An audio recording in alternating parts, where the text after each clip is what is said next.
Welcome back into the Lions 24/7 podcast. I am Tyler Donahue. Happy as always to have you with us. It's our second episode of this week, and we got plenty to get to. Mixed results on the recruiting trail for Penn State this week.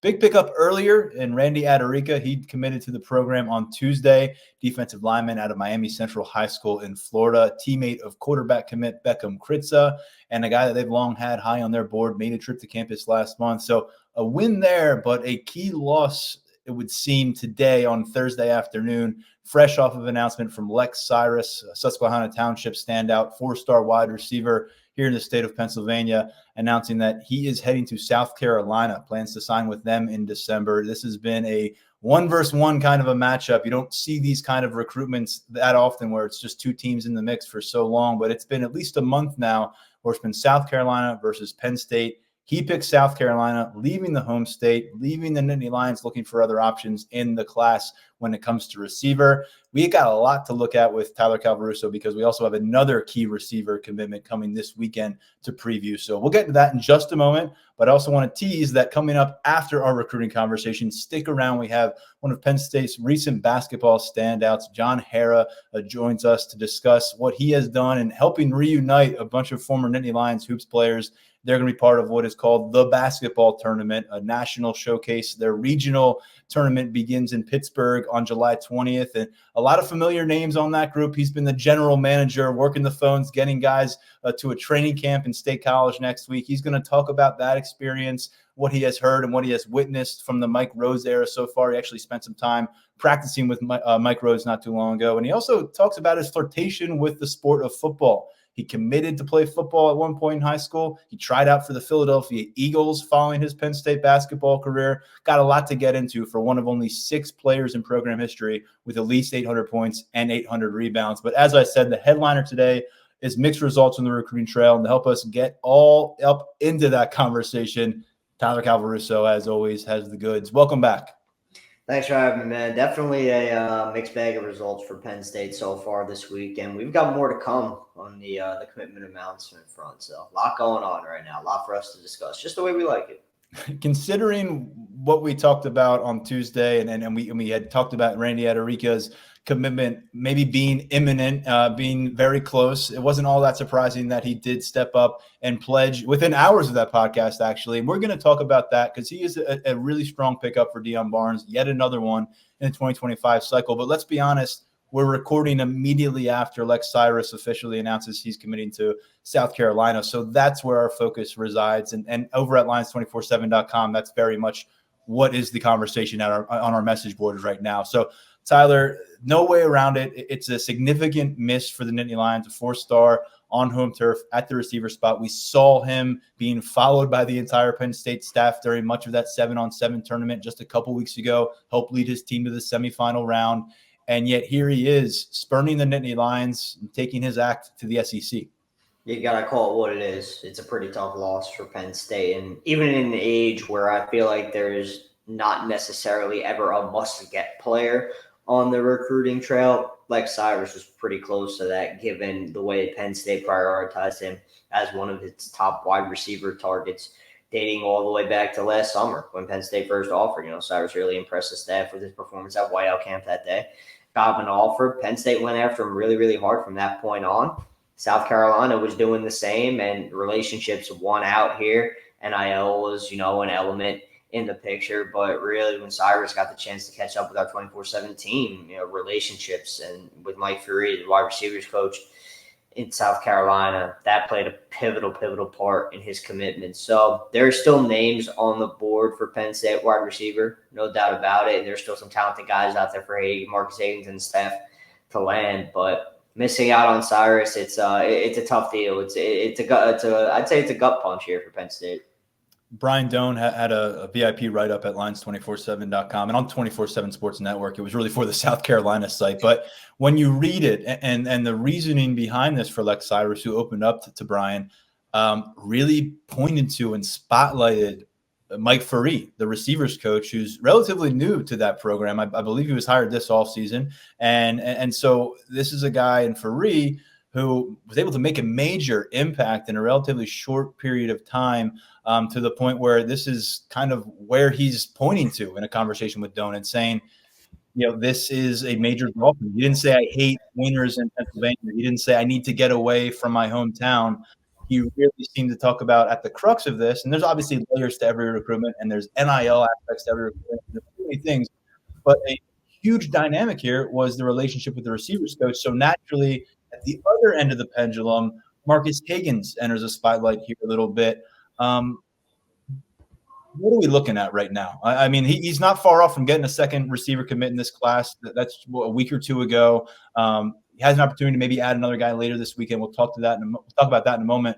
But year 2 for Higgins, we know the pressure's on him to develop production on the field after what happened last year. What kind of pressure is he maybe working with on the recruiting trail after a miss like this? I think, early in the cycle, landing Lyric Samuel as one of his top targets on the outside was important. And then to follow that up with Jeff Exner Jr., coming out of his official visit in June, that was really key for this class. But again, Matthew Outen wound up going to Virginia Tech. He was a top name on the board for Penn State. Quincy Porter wound up going elsewhere. He was a top name on the board for Penn State. And now we see Cyrus go off to South Carolina, and it's a results-oriented business at the end of the day, right? I mean, you got to get the job done, and Higgins has done a good job of landing some of his top targets. Mentioned Samuel, mentioned Exner. When you go back to the 2024 class too, everyone's raving about Tyser Denmark right now, and Higgins was able to get that one done. He's able to get Peter Gonzalez done, the Central Catholic standout, who I think personally, and I think you do too, based on our conversation, is a pretty high ceiling. And Josiah Brown, when he comes back from his ACL injury, or knee injury rather, I think that he will be a potential player given just his raw ability as a speedster, once he gets back to 100%. So there have been some quality gets during the Higgins era as wide receiver coach. There have also been some misses, and we're seeing that here this cycle. So moving forward, Penn State wants to keep adding at the position. I think there's always pressure for these guys to go out and close, no matter who you are. Even if you're Deion Barnes right now, who's been on a complete heater on the recruiting show, you still feel that sort of pressure to go out. Hey, look, I still got all these top guys on the board that I want. I got to go seal the deal. So I think Higgins is definitely feeling some of that, as are every other member of the Penn State staff, as they continue to go out and build this 25 class and even the 26 class and the future classes as well. You always want to hit. You never want to miss. That goes without saying. But that's kind of where things are, in my opinion, right now. I still think I've said it here multiple times, even with Cyrus going off the board, even with Outen going off the board. And even though, quite frankly, a lot of my comments were geared towards those two specifically about Penn State calling it a really solid 25 wide receiver group, I still think that's in the cards. We're going to talk about a guy going off the board on Saturday. There are other players still on the board for the taking. So we're going to have to see where this goes. But as we sit here and talk on Thursday afternoon, if you're a Penn State fan, it's definitely a tough pill to swallow, watching a guy from Harrisburg go off to South Carolina. And you've got a story at Lions247.com breaking down what's next at wide receiver, kind of resetting that situation. We'll talk about some of the prominent names in a moment, but sticking with Higgins, I think we're grading him on a curve more recently because he got hired at a weird time, kind of an unorthodox time, I guess you could say, in terms of being able to bring in his own guys. Late January, he comes on board. They already have a wide receiver class in place. It's a one-man class in Carmelo Taylor, and they already have their 2 transfer commitments on board. Malik McClain was already on campus when Higgins was hired, and Dante Cephas was committed out of Kent State. Now, it's a big blemish, the fact that none of those guys produced at the level expected, and Carmelo Taylor, we weren't expecting much from last year, and none of them are with the program now. All 3 of those guys had eligibility through at least this season, and Carmelo Taylor's case beyond. None of them are with the program, and for various reasons, you can look at why it may not have worked out for each of them. But that's just the reality. He's got a lot at stake, it would seem, with this 3-man freshman class and Peter Gonzalez, Tyser Denmark, and Josiah Brown from a developmental standpoint. But we talked about the development of those third-year players and a guy like Harrison Wallace, and what can you do for Julian Fleming and all the different pieces that haven't proven a whole lot to this point in their careers. So that's all out there. But I think when it comes from recruiting, people can be concerned about the room and is it going to take a step forward, but they want to see what's happening for the future, what's happening for 2025. And we've got a situation here that, according to Cyrus, he's spotlighting Mike Faree as a huge, reason why he's motivated to go to South Carolina. Well, when Penn State offered this young man back in June of 2023, Mike Faree was the head coach at Division II Limestone. He was leading the Saints in Division II football there in South Carolina. He ultimately was hired earlier this year. I think it was March. He had a late hire. Yeah. So he hasn't even been wearing a Gamecocks logo on his shirt since March. I mean, that's a very small window of time. Higgins has had a full calendar year where he's been Penn State's receivers coach. And I don't want to say this entirely comes down to mano a mano, wide receivers coach versus wide receivers coach, but position coaches do matter a lot. And I just wonder, when you lose a showdown like this and it's a home state guy, what does it do for your confidence? What does it do for the confidence in those around you? Because at the end of the day, it's about closing on the recruiting trail. It's great to be ahead on the table. It's great to be, have a great relationship, build that relationship with the recruit. But I think what the fans want to see, and ultimately what James Franklin needs to see, is closing out on recruitments. And so it's a tough look for Higgins right now. And I just think he's a guy that's an easy target for a lot of people because of the state of the wide receiver room and kind of the way people are viewing it as maybe something holding back the program. And when you don't see signs of major steps forward in terms of acquiring talent down the road, I think it gives people pause on what the plan is at that position. Yeah, no doubt about it. Like we said, it's results-oriented business. You got to go out there and you got to get the job done. But a lot of these coaches in recruiting, they know that it comes with a lot of the ebbs and flows and the fluidity of it.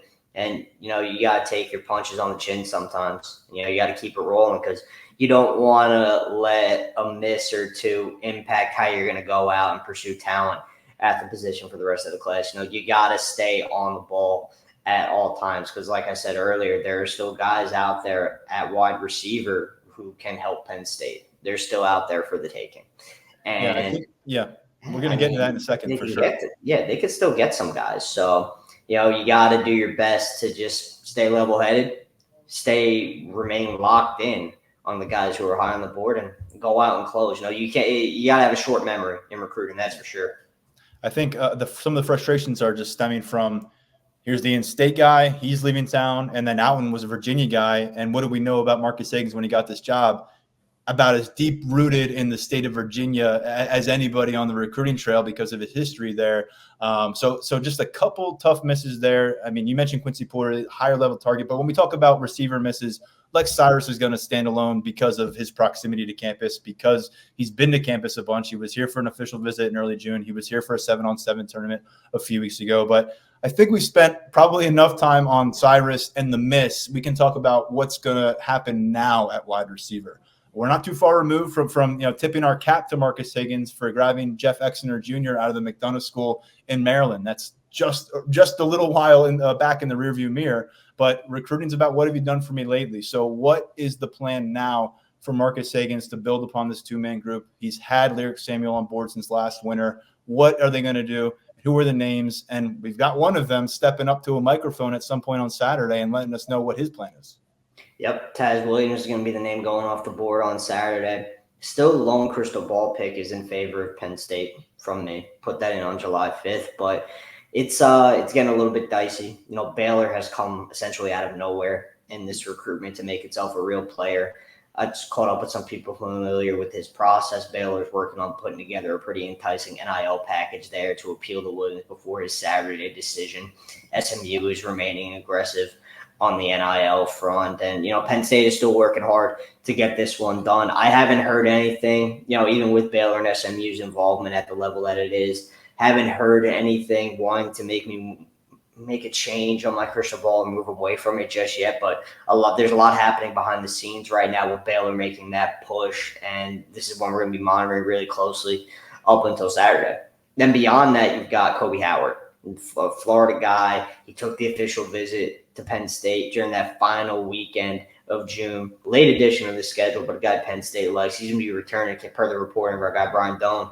He is going to be back on campus July 27th for that upperclassman portion of the Lash Bash. And, with Cyrus going off the board, with Alton going off the board, things are a lot more open now than they were at the beginning of this month, the beginning of late June, when Howard was really getting to the nitty-gritty of his recruitment, trying to come to a decision.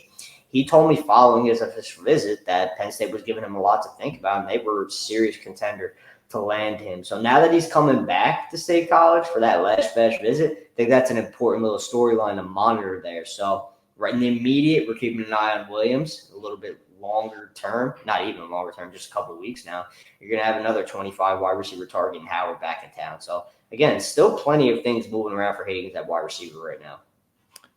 Let's go back to Taz Williams real quick, because you had a lot of confidence recently. You talked about that. You expressed it here on the podcast about him maybe entering the fold and joining this receivers class and being a long distance pickup from Texas. He would join Max Granville, the star edge rusher who committed a few weeks ago. I'm looking at the Baylor Bears. They have a head coach who's 2 games under 500 through 4 seasons there. They finished number 6 overall in 2021, but other than that, they've been under 500, 3-9 last year. This isn't even a team we were talking about very recently in this recruitment. Is this indicative of just how topsy-turvy the recruiting world is right now, where you can have a team, if they suddenly get the motivation financially to step up to the plate, where they can change the complexion of a recruitment at the 11th hour? Yeah, no doubt. You see that more and more in the NIL era, and now you're seeing Baylor kind of be the latest example of that in the Williams recruitment. It also helps that one of Williams' close friends just committed to Baylor. He's a top 100 defensive lineman, Keyshawn Morgan, South Oak Cliff guy, really, really talented player. And he and Williams are close, and they have discussed playing together at the next level. So that's part of it too. I don't want to make this, look like it's solely NIL, right? There are other factors that go into these recruitments. But really, Baylor has come on strong on the back of it, has the ability to woo a guy late like this. That's just, you're seeing it happen more and more. We always talk about Oregon being a program that comes in late and tends to sway guys. Like we saw it with Brandon Finney, right? That was a factor there as well. So yeah, Baylor's the latest in a long line of programs that have the deep enough pockets to come in and change things late, even when they weren't previously involved. But this is even different for me because Baylor didn't even get an official visit from Williams during the summer. So this is really coming out of nowhere. It caught a lot of people by surprise. Myself, Penn State, it caught a lot of people by surprise. Yeah, this is kind of stuff that you're seeing with more frequency, and it's just a whole different dynamic to what you have to be able to serve up on the recruitment process and what you have to brace yourself to deal with as you try to either get guys on board or keep them on board. And so now that we're nearing this commitment, I'm going to kind of take the temperature of where your confidence level is, Tyler, because you were feeling pretty rosy about it last time we talked. Now there's maybe a new contender in the mix. A little more time has passed. Where are you? I have it still confidence level wise at that 6. If anything, maybe I drop it to a 5.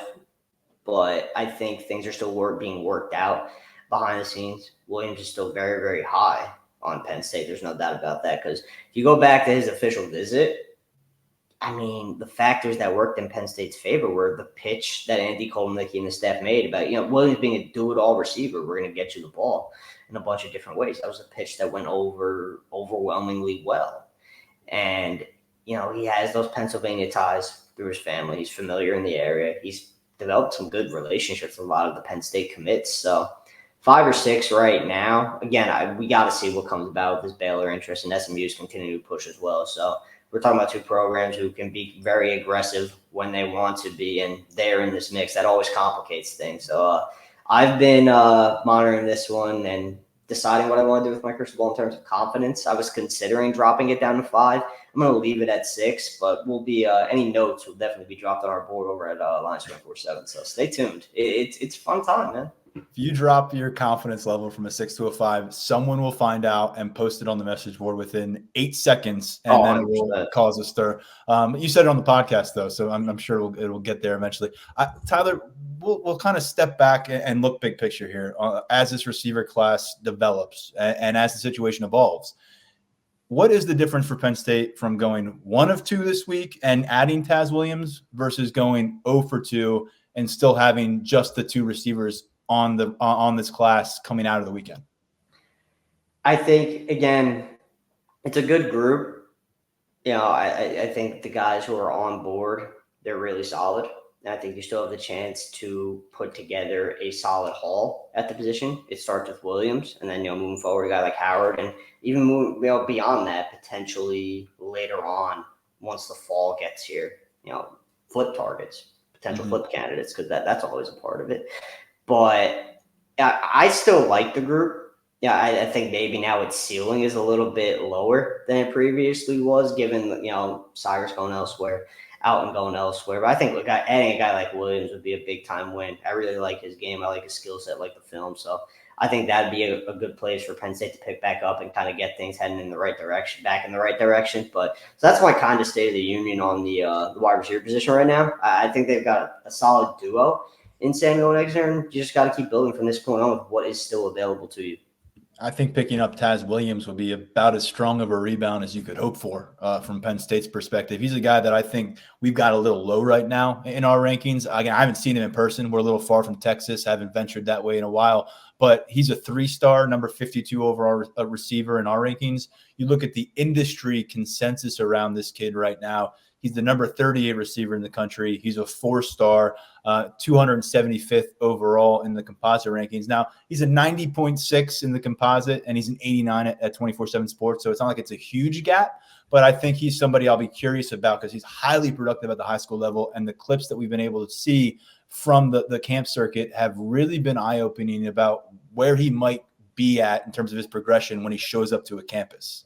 And he may not have all the different elite measurements you look for in a wide receiver prospect, but to me, he screams Taz Williams, a guy who could burn freshmen or burn redshirt status as a freshman because of where he is at fundamentally and how kind of effortlessly he looks. So yeah, it could be a really big win or it could be a really tough miss. And then it's a different conversation for us when we're back on the podcast early next week. Let's get into some really positive news for Penn State's 2025 recruiting class. And there's been plenty of it. I mean, this was the 12th commitment to come through since June 10th and the 11th for the 2025 class. It came on Tuesday night. It was Randy Adirika, defensive lineman out of Miami Central High School. And Tyler, you had expressed confidence, and we had discussed this on our last episode of the podcast, that we were hearing a decision could occur at any point. Turned out it was within a few hours of our last podcast. We had a ton of content over at Lions247.com. Very clear that Deion Barnes is really doing some damn good things right now, wearing his recruiting hat. Yeah, I mean, being able to go down to Florida, beat out Miami, beat out USC to get Randy Adirika on board, another big win for Barnes. You're never going to turn away a big body like that. His film really, really impresses me going up against some competition that he goes up against. I mean, he plays against some of the best teams in Florida, and he's out there dominating, wreaking havoc in opposing backfields. I think he's a really, really strong addition to this 2025 class for Penn State. And, Barnes, those two formed a pretty good relationship early on. And, again, another situation where Barnes is able to sell him on the development front. Adirika feels that Barnes is a guy who could get him to where he needs to be in his development. He kind of looks at the recent track record with Barnes in that regard, and from his own conversation with Barnes on how Barnes would help get him to where he needs to be as an interior defensive line, an impact interior defensive lineman in the Big Ten. So really, really like this get for Penn State. I think, quite frankly, on our rankings, we have him a little bit underrated. I think he's a better prospect than that, but I think his film as a senior will continue to speak for itself. I think that ranking, I don't know when, but I think that ranking will find itself in a better situation for him on our site, because you're right. I mean, when you're doing damage like this on any high school football field, you pay attention. It's a lot of how you play versus who you play. But when you're doing damage like this in a Miami Central High School uniform, everyone's paying attention. I mean, last year you mentioned wreaking havoc. He had 16 tackles for loss, 11 sacks as a junior. And I think something that really stood out, and by the way, Penn State last year led the nation in tackles for loss and sacks. Very appealing to a guy like this. So at 6'3", 275 pounds, projecting as a player who could be at 300 pounds at the college level, you could speak to a lot of coaching staffs and maybe get the impression that you're going to be a space eater, that you're going to be someone who's going to free up other playmakers, whether it's off the edge or from the second level or blitzers, what have you. And so I think what really stood out to him and his conversation with Brian Doan reflected that, is that Deion Barnes is selling that they want playmakers across a defensive line. And he considers himself a playmaker. I think a lot of people may view defensive tackle position and not really apply that label to it often, but we've seen it at Penn State. Different, like Zane Durant, he can be a real playmaker for you inside. And they think they've got some more guys like that they brought in with this freshman class, which is a huge freshman class. So what do you make of Deion Barnes following up that 4-man group that I think you and I and just about everybody else are very high on? They've got a lot to prove at the college level, but they got 4 freshmen that I think have plenty of potential. And then bringing Adirika in to follow them. We know it's going to be a smaller defensive tackle group in 2025. What do you think about stacking these classes as they stand now? I think it's a great start to Barnes' tenure as defensive line coach. With Adirika specifically, look, when you've got 16 tackles for a loss on your ledger, you could consider yourself a playmaker on the interior. I think that that label definitely works in this situation. So the edge groups are really, really strong from these last 2 cycles. I mean, the edge group this cycle especially is spectacular, in my opinion. Max Granville and Jaden Woods, sky high on those guys. Penn State likes the natural pass rush ability that Cortez Harris has. And you also have to keep in mind 2 guys, Deshaun Burnett and LeVar Arrington II, can potentially grow into edges at the next level. So we got to see where their physical development takes them. Then on the interior, big interior group last year, a group that I haven't been shying away from, praising them throughout. Liam Andrews, T.A. Cunningham, all those guys. Xavier Gilliam, I think he's going to be a guy. Then you come back and look at this cycle where it is going to be a smaller group, 1, 2, maybe 3 in the right situation. Would have to be the right situation. And really that would be essentially Jarquez Carter plus Yvonne Kamaju. If that's the direction Penn State wants to go and that all works out for them, that would be the 3. But adding Adirika is a great place to start if you throw on the tape. Again, you're never going to turn down a big body like that. And yes, this is probably one Penn State's going to have to monitor throughout. You've got that Florida element to it. Miami was all the way involved until the ends. And we've seen the Canes generate some late noise on the cycle and on the trail cycle after cycle. So that's something to keep an eye on. But this is a really, really good place to start. And this defensive line class is coming on quite nicely for Barnes. And if you're worried about him forgetting what Penn State means to him and why he committed to Penn State, you got Beckham Kritza on the same high school football team, and we know Beckham Kritza has been all about peer recruiting. So he will be reminded, I'm sure, over the course of the next several months as they get together as teammates for Miami Central. Here's a quote I wanted to share from Randy Adirika that he told Brian Doan regarding his opportunity to sit down and watch some film with Deion Barnes during his visit to Happy Valley. He said, quote, "It's how athletic they are, the way they move, the way they play. They are physical. They are not the average fat defensive lineman. They are very athletic, built. They go vertical. They go upfield. It's not just 2-gapping. They are trying to go after the quarterback. That's the biggest thing for me as a football player. That's the type of player I want to be." So major impression there, sitting down with Deion Barnes, watching how they go about their business on Saturdays. And you mentioned Jarquez Carter. He's 1 week out from his decision. He's down to a few teams. Penn State is in that mix. Where are they in that mix from what you've gathered? Man, it's tough because when you look at what's left at D-tackle, you got 2 players who are looking for very different things. Jarquez Carter, he's huge on the development front. And Yvonne Kamaju definitely is too. But academics are a huge thing with him. I remember my conversation with him in May down in Baltimore. He wants to go into engineering in college. So academics are a huge thing with him, and they are with Carter as well too. But man, when you look at what he's looking for in school, defensive line coach, relationship with defensive line coach, and the developmental chops of the defensive line coach are huge here. That's why he's so high on veteran offensive or defensive line coach Larry Johnson out at Ohio State. And in Miami's done a really good job recruiting him too. So Penn State remains in the thick of it with those 2 programs. And then with Kamaju again, Virginia Tech, Rutgers, Duke, Indiana, Penn State. Virginia Tech's definitely one to keep an eye on here, just given the academic reputation with the engineering and such. But Penn State continues to push there, and they're still involved. No concrete decision date yet for Kamaju, but it's July 18th for Jarquez Carter. So we're going to have an answer there relatively soon. Yeah, Carter out of Newberry High School in Florida, another Sunshine State target. 5 finalists in play for him: Florida, Miami, Ohio State, Penn State, Central Florida officially are the hats on the table as he is 1 week out of that announcement. We'll certainly have coverage of it at lions247.com one way or the other. Tyler, anything else we need to be aware of on the recruiting trail? I think we hit all the latest developments. There seems to be always a commitment to discuss with you on the top of these podcasts lately. We also had some negative recruiting that we had to discuss a little bit on this one.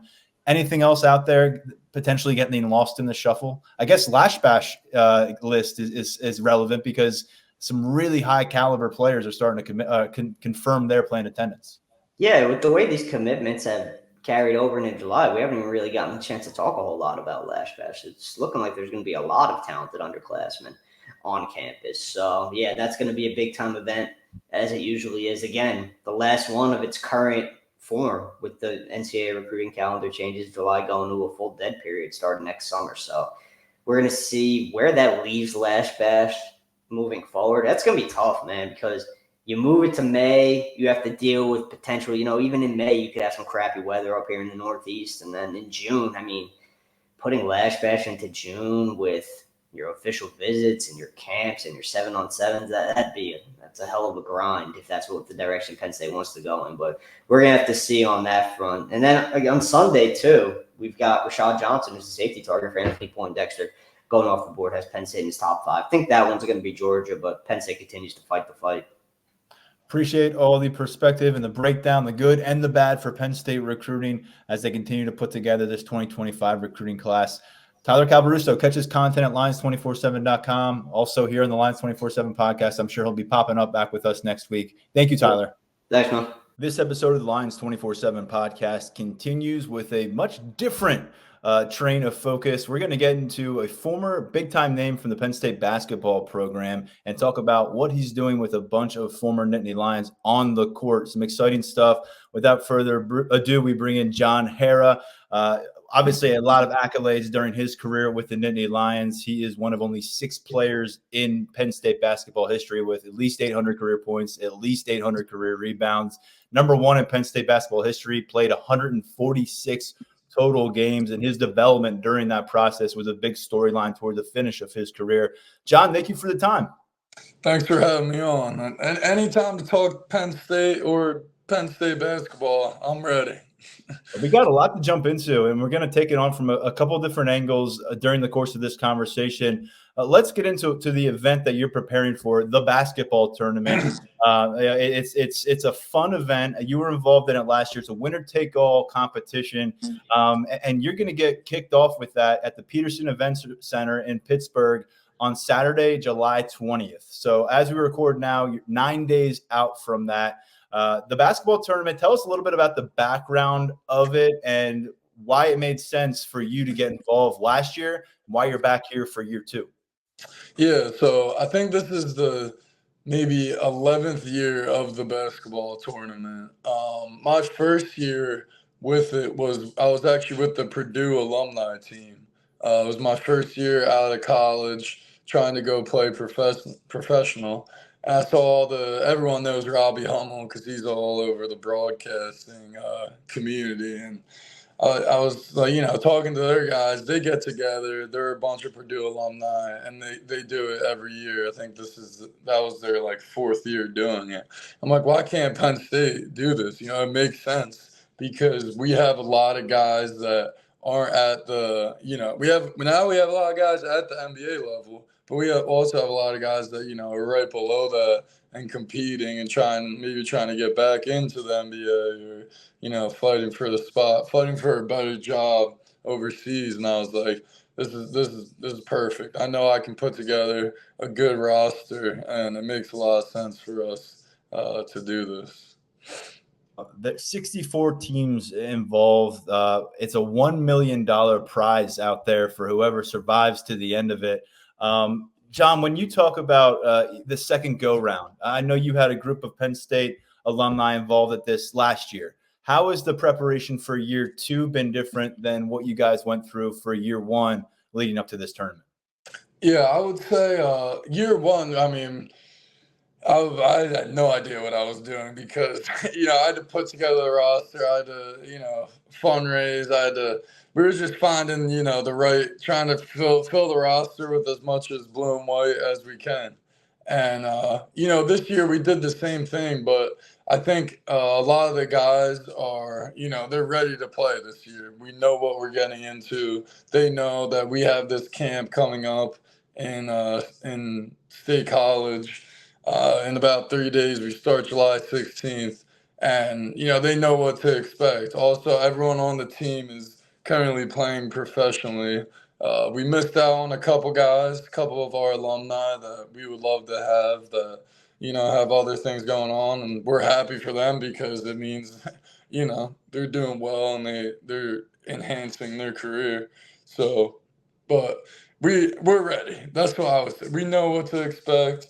To get into our matchup, we play another team from the central Pennsylvania area, Du Bois Dream. So, we're ready. It's a backyard rivalry. We know what we're getting into, and we're going to be ready.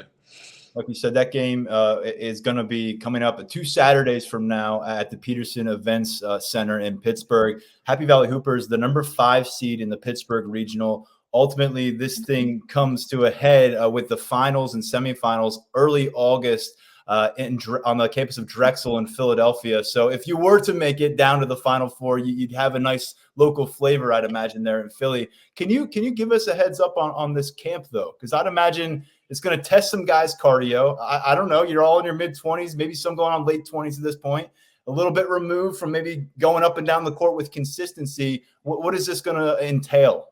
Yeah.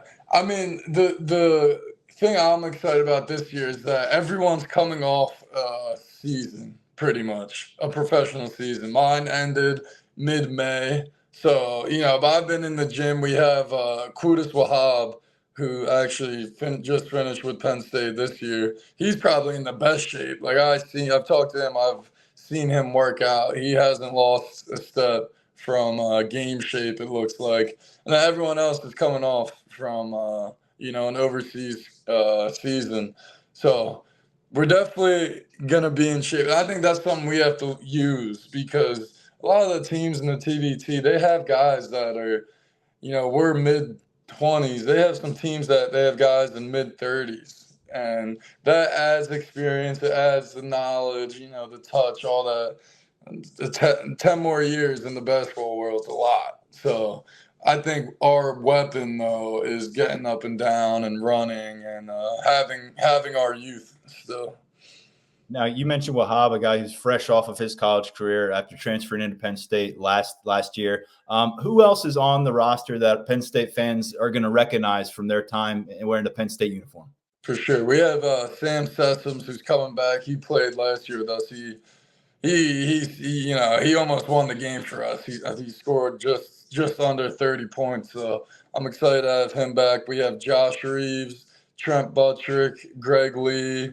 We have Marion Jones as well, and we have Curtis Jones. And then we added Jawan Daniels, who is actually, he didn't go to Penn State, but he's through a friend. We also have Taylor Nussbaum, Taylor's friend. And Kyle McCluskey, and that's our squad this year. So we're still sticking with 10 Penn State alumni. I'm happy about that. Now, I like last year, I think you got guys who didn't maybe finish their college career at Penn State, right? Maybe finished elsewhere. I think there's an assumption by some fans, perhaps, that when a guy hits the portal, like there's a lot of burned bridges or relationships are kind of become bad blood. Can you tell us what it means to circle back with some of these guys who, maybe didn't finish their career at Penn State, but clearly have the pride and the chemistry with fellow alumni to take on an event like this? Yeah, I mean, when you play with someone during a college season and you make it through it, you build a bond, whether it's 1 or 4. Like college season's a grind, and you try to win as many games. You try to win a championship together. So you create a bond, and sometimes, the best situation for them isn't where the best situation for you is. And that's just life. You could talk about that in the business world as well. So I've kept in touch with all those guys, all of these guys and the guys that aren't playing. Just, whether it's social media or just sending a text, we always know what we're up to. But yeah, I would say we're all a group still. Like last year we got back together, and I was like, I know what this guy's gonna do on the court and off the court. We're still a group. You mentioned before that you wrapped up your latest professional season in around May. Can you tell us what you're coming off of, where you're playing, what you feel like you accomplished? Yeah, so it was my second year professionally, and my first year in Japan. We have a lot of Penn State alum over there. Actually, we have Tom Hovath, who's leading the national team to an Olympics right now. First time Japan's been in the Olympics for basketball, I think, in 50 years, or I think ever, maybe, actually. And then DJ Newbill, who graduated Penn State 2015, actually just got MVP of the whole league. So if you say Penn State over there, some of them might know where it's at, and they left a mark over there. And then there's there's a couple other guys over there as well that it's Penn State land still. But I'm going back to the same team. I had a great year, and I really enjoy it. Really enjoyed their culture, the basketball. The food's really good, so I'm excited to be going back. I was going to ask, how much is the culture over there embracing basketball? We know that in the recent decades, it blew up in Europe. We've seen it affect the way the NBA game is played, whether it's the stars or the style. Where is that with Japan? I'd imagine it's still maybe a developmental phase, but how much is their buy-in on basketball since you're heading back again for another season? Yeah, it's huge. For example, my club this will be their 6th year just in existence. And we get probably like 3,100 fans to the game, and there's all the merchandise. There's everyone knows the players, they know basketball, they know the rules and stuff. And if you go to some of DJ's games, there could be 12,000 people there, 13,000 people there. They're building these huge arenas to compete in this new league they're creating. So there's a lot of energy going into Japanese basketball, and with their Olympics, it's huge. I think there's maybe 3 Japanese players in the NBA right now, so it's definitely growing over there. Very cool. Well, we wish you well in your next season to come across the world. But looking back at what you've got ahead of you here with the tournament and with the Happy Valley Hoopers squad that you've helped assemble, I know that some of these alumni teams across the country who are involved with the tournament have gotten some significant support financially. How do you go about doing that? How do you go about trying to maybe raise the profile? Especially, I'd imagine it's more competitive for Penn State athletic related dollars than ever when you've got NIL happening, you've got the other donor needs. How do you go about doing that? And if someone wanted to maybe contribute towards what you're doing, how could they? Yeah, it's funny you mentioned that, because I started the TBT the same time the NIL came out, so it was like, maybe this is a tough timing. No, but I've talked with the guys that do Penn State's NIL, and they've been helpful. They've been really helpful. They've been doing anything they can to get the word out, to talk to the right people, but most of it comes through different business sponsorships. There's one cool story that this connection happened, that James Ferry, who was the interim head coach for us, he has a son. Well, he was the coach at Duquesne as well, and he had a walk-on that was also friends with his son that started a jewelry company that gives all the jewelry to professional athletes and everything. So they're our main sponsor this year, and they're actually coming to the game. I think Michael Parsons had a whole thing with them as well, and they said that they'll come to the game and give us some, one of those big chains of a lion or something. So I think that's pretty cool. And then just other local businesses in the State College area, they've been awesome. We have a camp next week if you're in the State College area and you have a son that's within 3rd grade to 10th grade, we would love to have you. We did this last year. We had a blast. We had really good feedback. It obviously helped us with our finances. So what's the name of that camp, just so if people want to Google it or whatever? For sure. It's Happy Valley Hoopers. It's at the center. If you go on the center website, Nittany Valley Hoop Center in State College, if you go on our Instagram or Twitter as well, Happy Valley Hoopers, there's a link there for you as well. And then to finish off the funding, we're kind of just doing a GoFundMe. Anything helps. the TBT is such an interesting world because, as you say, some schools are like supporting TBT teams. So it's like, oh, the Happy Valley Hoopers are a Penn State team. But really, we have nothing to do with, Penn State University as a whole, as a program. I kind of just made it up one day. It's funny how, like, I remember playing last year and I'm like, yo, we're really playing in jerseys right now. But that was last year. This is this year. We know what we're doing. We're on our feet. We're ready to play, but we do have a GoFundMe. Any support helps as well. It's in our Instagram, Twitter bio. And the last thing is if you're around the State College area, there's open practice. That is Thursday night, 6:30 at the center as well.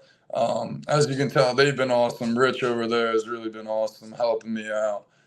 Get this thing. If you're in the area, you get to come watch us practice, photos, autographs, whatever you guys want. We ask for a donation. If you can't make a donation, just come hang out, and it will be a lot of fun. Well, a lot of engagement there, opportunities for folks in the community who may be listening right now. I want to ask, because you have an interesting process with Penn State in terms of the regimes that have come through and then left, and for different reasons. You were a Pat Chambers recruit. You played for Ferry. You stayed for Shrewsbury. Now they're on to a new era. But let's focus on your time at Penn State. How did you handle that? How do you think that the guys who stuck around with you handled it? And ultimately, how did you maybe come out the other side of that journey mature because of what you had to go through? Right. This response is gonna maybe get some people angry just because it's not what everyone wants to hear. But in the world of college basketball, football, especially at a high level, you go to a place for a coach. Because this coach is giving you, whether it's telling you like I can really help you develop. You have a good relationship with them, whatever it is. So I came to Penn State because Chambers. It gave me the opportunity. There's a mutual connection. I grew up in outside Philadelphia, so I knew what Penn State was. All my friends wanted to go as well. But I went to Penn State because of Coach Chambers as a coach. So I was a Chambers guy. Mm-hmm. I actually just saw him this summer down at FGCU as well. So I started as a Chambers guy, and then as it progressed, as he stepped down, I remember just being very upset. I was a Chambers guy. But as the months and time went on, I started to notice that I was a Penn State guy as well. So we all went in the transfer portal. It was a crazy situation. But as the weeks went on, I was like, nah, now I'm a Penn State guy. And, and then I became a Shrewsbury guy as well through it. So it was awesome. That last year with Shrews was awesome. Obviously, what he did that following year, he made me feel a part of it still, which he didn't have to do, but that was special seeing them in the NCAA tournament. What he did with 3 guys in the NBA right now, I mean, it's incredible what he did. And then I actually just this week I went up and practiced with Rhodes. And I think I'm becoming a Rose guy now. I got to hang out in his office and everything, watch how he practices. I got into it a little bit, got to compete. So it was a lot of fun. I think that the win-loss record last year for kind of what he had to do with the roster probably exceeded expectations in year one for under Rhodes. 100%. For those who are maybe a little hesitant out there listening and maybe aren't ready to become Mike Rhodes guys themselves, what is your sell on him and the future of Penn State based on those interactions, based on what you've gathered from maybe players who are around the team, on the team last year? You're playing with one of them in Wahab. Yeah, for sure. I mean, I watched a lot last year, and what he does is he can get his players to play hard for him. And that seems to be difficult now, And I'm not so far removed from it, but I've talked to different coaches and stuff, and it can be hard to have all 15, 14 guys to be bought into the goal. I mean, I was just at that practice. It seemed like that. He's definitely a player's coach. Everyone's bought in to the program, to winning as a group, and he gets his guys to play hard with him. And then, when he's on the court, he's a competitor. He's not, he's a player's coach, but when he's on the court, he's a competitor, and he wants everyone to develop the way that, they should develop. And speaking about Penn State coaches, it's not just going to be Penn State alums out there on the court for this tournament. You've also got someone on the sideline that Nittany Lions fans should recognize, an assistant coach here with the Nittany Lions, Ross Condon. Why has he been the fit? How did that kind of come together where he's the man leading this team into these tournaments? Yeah, last year especially, he recruited all of us. It was like everyone knows Ross. Everyone knows he's out of coaching now. He wants to, he says he gets more family time now. He enjoys it. He has young kids and stuff. So, but it was the perfect fit for us. He knows what he's doing on the basketball court. He coached for, I think, maybe 14, 13 years in the Big Ten, So he knows what he was doing. This year we have some guys that he knows because he's always in the basketball world, but never got the opportunity to coach. So I think this year's camp will be, one, a lot more competitive as well, but two, getting to know each other a little more and figuring out. I mean, I talked to him. He doesn't really know who's starting. Like, this is why we're doing the camp to get those lineups together. That's a great question. I recruit everyone, meaning I call them, I ask them how they're feeling, but I tell them I'm not coaching. I don't affect your playing time. You yell at anyone because your playing's late, all right, yell at me. If you yell at anyone because you're not playing, look the other way. Well, maybe there's someone else to yell at, because I was told Miles Dredd is going to be. There you go. Definitely yell at Miles. Definitely yell at him. He's one guy. I mean, why is how did it come together with him? I think a lot of people will be like, oh, Miles Dredd, he's going to be out there dribbling the basketball, taking shots. He's going to be coaching during this process. So what's the fit for him? And do you think maybe he's taking a glimpse toward a potential career? I could tell you that's 100% true. I think Miles could be a perfect fit for any program. He's so good with the players. He's very well spoken. I think the last time I talked with him, he's doing his whole broadcasting thing. He has a podcast and everything. So I think he's split right now between trying to build his broadcast career. But I think if a college job jumps at him, he wouldn't be afraid to take it. And I think he'd be awesome. He'd definitely be an upcoming star. Can we talk about your football past a little bit? At least your brushes with football. Committed to Army as a football player in high school before you ultimately end up as a basketball player here at Penn State. Additionally, you had a Philadelphia Eagles tryout that garnered some headlines when you were finished here playing hoops. Can you talk us through maybe what could have been for you on the football field, and additionally, what came from that Philadelphia Eagles tryout?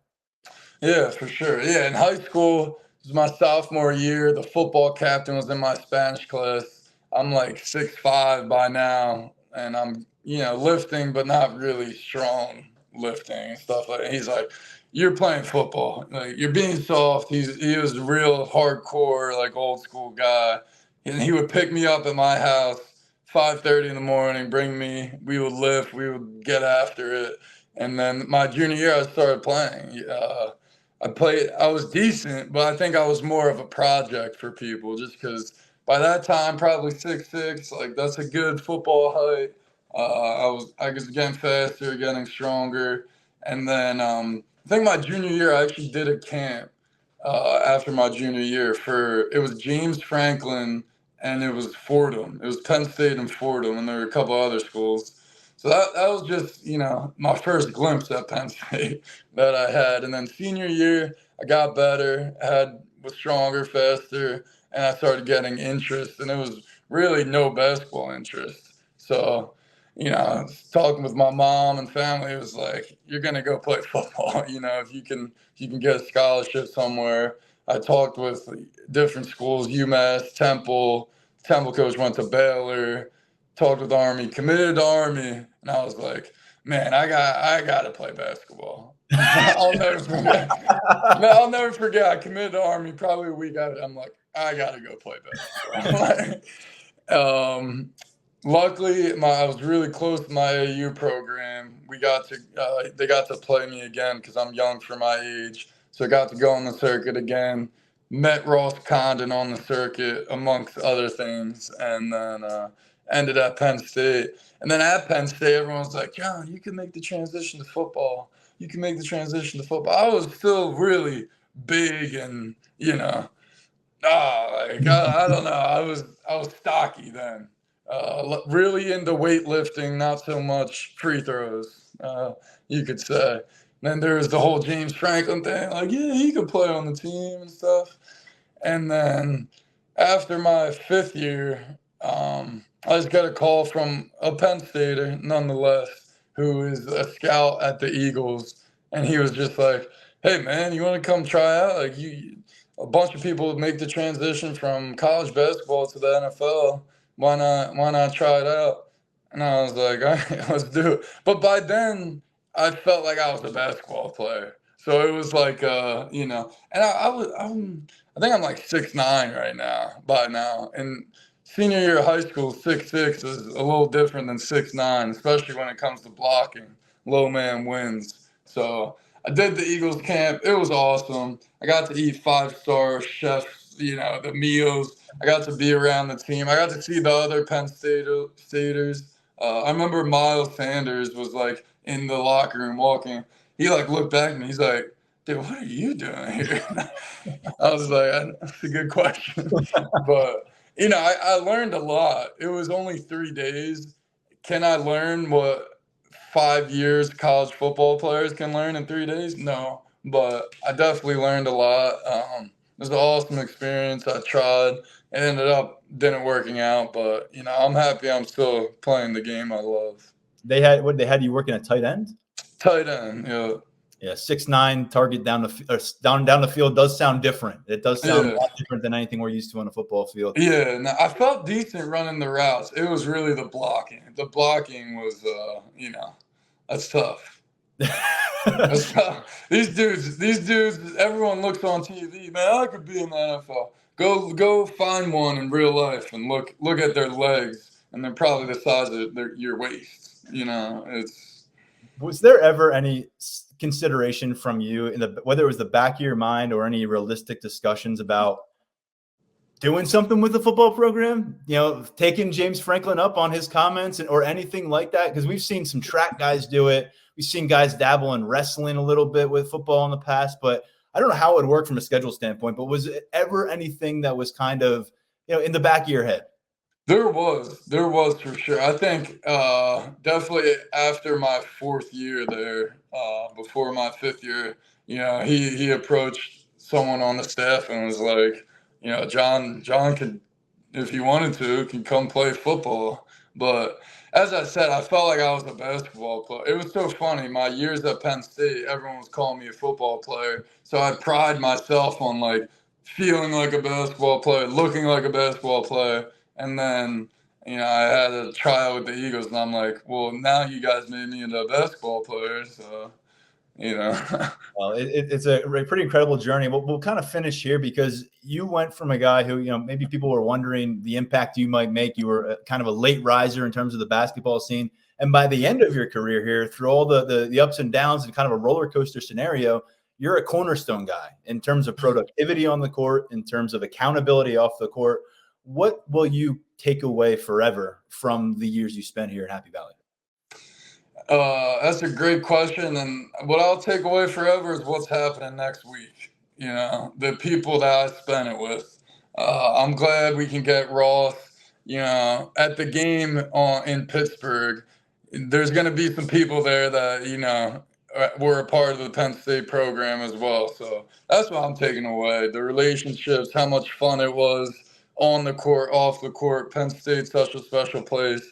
And that was my message. If anyone wanted to talk to me about, who's on the team this year, I'd say, man, just take advantage of the people you'll meet here, because everyone will take care of you if you, put your best foot forward. So Saturday, July 20th at the Peterson Event Center in Pittsburgh, 1 p.m. tip-off for the opener for this squad, the Happy Valley Hoopers, in the basketball tournament. Again, 64 teams involved here. Whoever stands at the finish $1 million prize for that squad.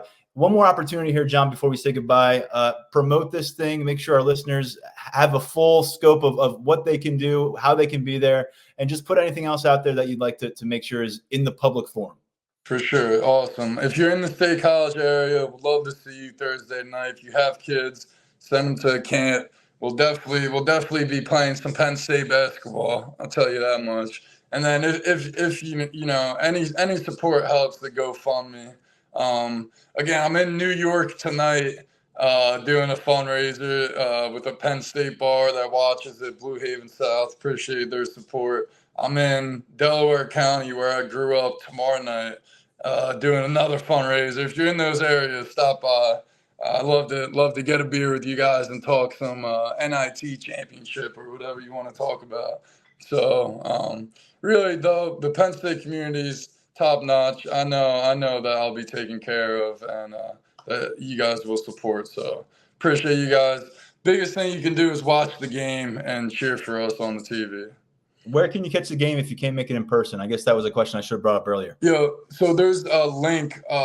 We'll have it on our socials, but it's thetournament.com. If we keep progressing, it will be on Fox Sports, which is pretty cool. National broadcast towards the end of the tournament. So, John, good luck to you getting the gang back together in the upcoming week. I hope everybody gets their legs back underneath them in a hurry, and you all have a successful run in the tournament.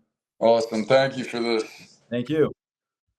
Great stuff from John Harrar, who obviously did a lot here at Penn State basketball and continues to remain a pillar in the community, it sounds like, in terms of keeping guys in touch with each other and trying to develop as much chemistry as they can for this opportunity in the basketball tournament. Again, July 20th is when that begins.